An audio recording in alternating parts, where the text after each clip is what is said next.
ಯಾಕೆ ಸರ್ ಕ್ಷಮೆ ಕೇಳಿದ್ರಿ? ಈಗ ಅವ್ರನ್ನ ದಬ್ಬಾಳಿಕೆ ಮಾಡಿದ್ರು, ಅವಾಚ್ಯ ಶಬ್ದ ಬಳಸೋ ನಿಮ್ ಮುಂದೆನೇ ಎಲ್ಲವೂ ನಡೀತು, ಅಲ್ಲೇ ಯಾಕೆ ಕ್ಷಮೆ ಕೇಳಿದ್ರಿ ಹಾಗಾದ್ರೆ ನೀವು ಅಂತ ಹೇಳಿ? ನೋಡಿ, ಯಾರಿಗಾರು ನೋವಾಗಿದೆ ನನ್ನ ಟ್ವೀಟ್ನಲ್ಲಿ. ಆ ಟ್ವೀಟ್ ನನ್ನ ಯಾರಿಗೂ ನೋವು ಮಾಡೋ ಉದ್ದೇಶ ಇರಲಿಲ್ಲ, ಅದಕ್ಕೆ ವಿಷಾದ ವ್ಯಕ್ತಪಡಿಸ್ತೀನಿ ಅಂತ ಹೇಳಿದ್ದೆ. ಆದರೆ ನಾನು ಆ ವಿಷಾದ ವ್ಯಕ್ತಪಡಿಸ್ತೀನಿ ಅನ್ನೋ ಕಾರಣಕ್ಕೆ ನಾನು ಹೇಳಿದ್ದು ಸುಳ್ಳಾಗಲ್ಲ. ನಾನು ಹೇಳಿದ್ರಲ್ಲಿ ಸತ್ಯ ಇದೆ. ಅವರು ಈಗಲೂ ಕೂಡ ನಾನು ಹೇಳಿದ ಟ್ವೀಟ್ಗೆ ನಾನು ನಿಂತಿದ್ದೀನಿ. ಆದರೆ ನಾನು ನಿನ್ನೆ ಹೇಳಿದ ಥರ ಯಾರಿಗಾದ್ರು ನೋವಾಗಿದ್ರೆ ಅದು ನನ್ನ ಉದ್ದೇಶ ಅಲ್ಲ. ಬಟ್ ಇವಾಗಲೂ ಹೇಳ್ತೀನಿ, ನಾನು ಇವತ್ತು ನಿನ್ನೆನೂ ಪೋಸ್ಟ್ ಹಾಕಿ ಇವತ್ತು ಹಾಕಿದ್ದೀನಿ, ಅಣ್ಣವರು ಅವ್ರು ಬದುಕಿದ್ದಾಗಲೂ ಕೂಡ ಯಾರಾದರೂ ನಿಮ್ಮ 2.5 ಎಕರೆ ಸ್ಮಾರಕ ಕೊಡ್ತೀವಿ ಅಂದ್ರೆ ಅವ್ರು ಎಂತ ದೊಡ್ಡತನದ ಮನುಷ್ಯ ಅಂದ್ರೆ ನನಗೆ ಬೇಡವೇ ಬೇಡ ಅಂತ ಹೇಳಿರೋ ಮನುಷ್ಯ ಅಂತ ಹೇಳ್ತಾ ಇದ್ರು ಅನ್ನೋ ಗಮನಕ್ಕೆ ಗೊತ್ತಾ? ಈಗ ಅವ್ರ ಮಕ್ಕಳಿಗೂ ಅವ್ರ ಫ್ಯಾಮಿಲಿಗೂ 2.5 ಎಕರೆ ಜಮೀನ್ ದೊಡ್ಡದೇ ಅಲ್ಲ ಸರ್. ಅಂಡ್ ಅವರ ಅಭಿಮಾನಿಗಳು ಏನ್ ಹೇಳ್ತಿದ್ದಾರೆ ಅಂದ್ರೆ ಅಣ್ಣವ್ರಿಗೋಸ್ಕರ 2.5 ಅಲ್ಲ 20 ಎಕರೆ ಜಮೀನು ತೆಗೆದು ನಾವು ಹಾಕೋಷ್ಟು ನಮ್ಗೆ ಶಕ್ತಿ ಇದೆ ಅಂತ ಹೇಳ್ತಾ ಇದ್ದಾರೆ.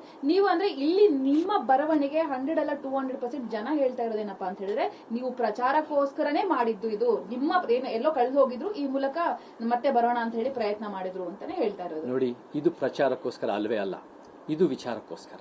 ನಾವು ಅಣ್ಣವ್ರ ಕುಟುಂಬದ ಬಗ್ಗೆ ಅವರ ಬಗ್ಗೆ ನಮ್ಗೇನು ತಕರಾರಿಲ್ಲ, ಅವರ ಅಭಿಮಾನಿ ಬಳಗದವ್ರ ಬಗ್ಗೆ ತಕರಾರಿಲ್ಲ. ಸರ್ಕಾರದ ಯೋಜನೆಗಳಲ್ಲಿ ಕೆಲವರಿಗೆ ಲ್ಯಾಂಡ್ ಗ್ರಾಂಟ್ ಕೊಟ್ಟು ಒಂದು ವ್ಯಕ್ತಿ ಕೊಟ್ಟಿದ ಮೇಲೆ ಬೇರೆ ಇನ್ನೆಲ್ಲರ ಕೊಡುಗೆಯನ್ನ ಕೊಟ್ಟಿಲ್ಲ ಅಂದಮೇಲೆ ಮತ್ತೆ ಚಿತ್ರರಂಗದಲ್ಲಿ ಬೇರೆ ಬೇರೆ ಸಮಸ್ಯೆಗಳಾಗತ್ತೆ. ಅದರಿಂದ ಸಮಸ್ಯೆಗಳು ಹೆಚ್ಚು ಉಂಟಾಗತ್ತೆ ಹೊರತು ಇರೋ ಸಮಸ್ಯೆಗಳಿಗೆ ಪರಿಹಾರ ಕೊಡಲ್ಲ ಅನ್ನೋ ಕೇವಲ ಡಾಕ್ಟರ್ ರಾಜ್ಕುಮಾರ್ ಅವ್ರ ಬಗ್ಗೆ ಮಾತ್ರ. ರಾಜ್ಕುಮಾರ್ ಹೊರತುಪಡಿಸಿ ಉಳಿದೆಲ್ಲರಿಗೂ ಕೂಡ ಸಾಹಿತ್ಯ ವಲಯದಲ್ಲಿ ಕೆಲಸ ಮಾಡಿರೋರಿಗೂ ಕೂಡ ಎಲ್ರಿಗೂ ಕೂಡ ಸಾಹಿತ್ಯಕ್ಕೂ ಕೂಡ ಕೊಟ್ಟಿದ್ದಾರೆ. ಈಗಲೂ ಕೂಡ ಅದು ಅವ್ರು ಏನಾದ್ರು ಸಮಾಧಿ ಮಾಡಬೇಕು ಅಂದ್ರೆ ಸರ್ಕಾರ ನಿಗದಿಪಡಿಸುವಂತ ಸ್ಥಳಗಳಲ್ಲಿ ಅವ್ರು ಮಾಡ್ತಿರುವಂತದ್ದು ಜ್ಞಾನ ಭಾರತಿ ಆವರಣದಲ್ಲಿರ್ಬೋದು. ಅದ್ರ ಬಗ್ಗೆ ಎಲ್ಲೂ ಕೂಡ ಚಿಂತನಾಶೀಲ ಬರಹಗಾರರಾಗಿರ್ತಕ್ಕಂಥ ಅಂದ್ರೆ ಆ ಸಮಾಜಮುಖಿ ಕೆಲಸಗಳನ್ನು ಮಾಡತಕ್ಕಂಥ ಚೇತನ್ ಅವರು ಮಾತನಾಡಿಲ್ಲ. ಡಾಕ್ಟರ್ ರಾಜ್ಕುಮಾರ್ ಅವ್ರನ್ನ ಪರ್ಟಿಕ್ಯುಲರ್ ಟಾರ್ಗೆಟ್ ಮಾಡಿ ಮಾತಾಡಿದ್ ಯಾಕೆ? ಒಂದ್ ಹೇಳ್ತೀನಿ, ನಾನು ಡಾಕ್ಟರ್ ರಾಜ್ಕುಮಾರ್ ಅವರ ಟಾರ್ಗೆಟ್ ಮಾಡಿ ಮಾತಾಡಿಲ್ಲ. ಸ್ಟಾರ್ ಕಲ್ಚರ್ ಅನ್ನೋದು ಕೆಲವು ಸಿನಿಮಾ ಸ್ಟಾರ್ಗಳು ಶ್ರೇಷ್ಠ, ನಮ್ಮ ಜನಸಾಮಾನ್ಯರು ಒಂದು ರೀತಿ ಅಶ್ರೇಷ್ಠ ಅಲ್ಲ ಕನಿಷ್ಠ ಅನ್ನೋ ರೀತಿಯಿಂದ ನಾನು ಯಾವಾಗಲೂ ಸ್ಟಾರ್ ಕಲ್ಚರ್ ವಿರೋಧದಲ್ಲಿ ಇದ್ದೀನಿ. ನಾನು ಈ ವಿಚಾರಕ್ಕೆ ಸಂಬಂಧಪಟ್ಟಂಗೆ 6-7 ವರ್ಷಗಳಿಂದ ನಾನು ಏನು ಒಂದು ಕೋವಿಡ್ ಸಂದರ್ಭದಲ್ಲೂ ಕೂಡ ನಾವು ನಿಜವಲ್ಲ 5-10 ಕೋಟಿ ಅದಕ್ಕೆ ಒಂದು ಸ್ಮಾರಕಕ್ಕೆ ಬೇಕಾ ಅನ್ನೋ ರೀತಿಯನ್ನು ವ್ಯಕ್ತಪಡಿಸಿ ಅದು ಮೀಡಿಯಾದ ಸುದ್ದಿ ಆಗಿತ್ತು. ಅದಕ್ಕಿಂತ ಮುಂಚೆ ನಮಗೆ ಸಿನಿಮಾ ಸ್ಟಾರ್ಗಳಿಗೆ ಯಾವ ಥರ ಸ್ಮಾರಕಗಳು ಕಟ್ಟಬೇಕು ಅನ್ನೋ ಪ್ರಶ್ನೆ ಮಾಡಿದ್ದೆ. ಸೊ ನಾನು ಯಾರನ್ನ ಪ್ರಚಾರ ಮಾಡೋಕ್ಕೆ ಇಷ್ಟು ಮೀಡಿಯಾ ಬರ್ತಾರೆ, ಇಷ್ಟು ಕ್ಯಾಮ್ರಾ ಬರ್ತಾರೆ, ಅದು ನಿರೀಕ್ಷೆನೂ ಮಾಡಲ್ಲ, ಅದು ನನ್ನ ಉದ್ದೇಶನೂ ಅಲ್ಲ. ನಮ್ಮ ವಿಚಾರಗಳು ನಾವು ಮಂಡಿಸ್ತೀವಿ. ನಾವು ರಾಜ್ಯ ಮಟ್ಟದಲ್ಲಿ, ದೇಶ ಮಟ್ಟದಲ್ಲಿ, ಅಂತಾರಾಷ್ಟ್ರೀಯ ಮಟ್ಟದಲ್ಲಿ ವಿಚಾರಗಳನ್ನ ಪ್ರತಿದಿನ ನಾವು ವ್ಯಕ್ತಪಡಿಸ್ತಾ ಇರ್ತೀವಿ.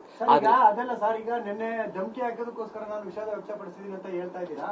ನಿನ್ನೆ ಕೇಳಿದಂತ ಸಾರಿ ಏನಿದೆ, ಕ್ಷಮೆ ಏನಿದೆ, ಆ ಕ್ಷಮೆಯಿಂದ ಹಿಂದೆ ಸರಿತೀರಾ? ನೀವು ನಿಮ್ಮ ಮಾತಿಗೆ ನಿಂತ್ಕೋತೀರಾ? ಧಮಕಿ ಹಾಕಿರೋದ್ರಿಂದ ಅಲ್ಲ.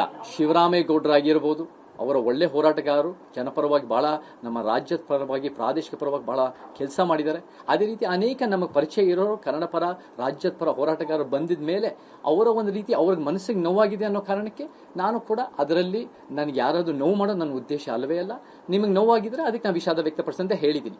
ಆದರೆ ಆ ರೀತಿ ಮಾತಾಡಿದ್ರೆ, ಸೌಜನ್ಯದಿಂದ ಮಾತಾಡಿದ್ರೆ ನಾನು ಖಂಡಿತ ಅದಕ್ಕೆ ಬದ್ಧನಾಗಿರ್ತೀನಿ. ಆದರೆ ಈ ರೀತಿ ಗೂಂಡಾವರ್ತನೆ ಮಾಡಿದ್ರೆ, ಈ ರೀತಿ ಅವಹೇಳನಕಾರಿ ಒಂದು ಮಹಿಳಾ ನಿಂದನೆ ಮಾತಾಡ್ಗಳು, ಅವಾಚ್ಯ ಶಬ್ದ ಮಾತಾಡಿದ್ರೆ ಅದು ನಮಗೆ ಕಾನೂನು ರೀತಿಯಲ್ಲೂ ತಗೋಬೇಕಾಗು, ಪೊಲೀಸರು ಗಂಭೀರವಾಗಿ ತಗೋಬೇಕು. ನಮ್ಮ ಚಳವಳಿಗಾರರು ಅದು ಸುಮ್ಮನೆ ಕೂತ್ಕೊಂಡು ನೋಡಲ್ಲ. ಯಾಕಂದ್ರೆ ನಾವೆಲ್ಲ ರಾಜ್ಯದ ಪರವಾಗಿರೋರು, ನಾವೆಲ್ಲ ರಾಜ್ಕುಮಾರ್ ಅವ್ರ ಕನಸು ಪರವಾಗಿರೋರು, ನಾವೆಲ್ಲ ಉತ್ತಮ ಸಮಾಜ ಸಂವಿಧಾನದ ಪರವಾಗಿರೋರು.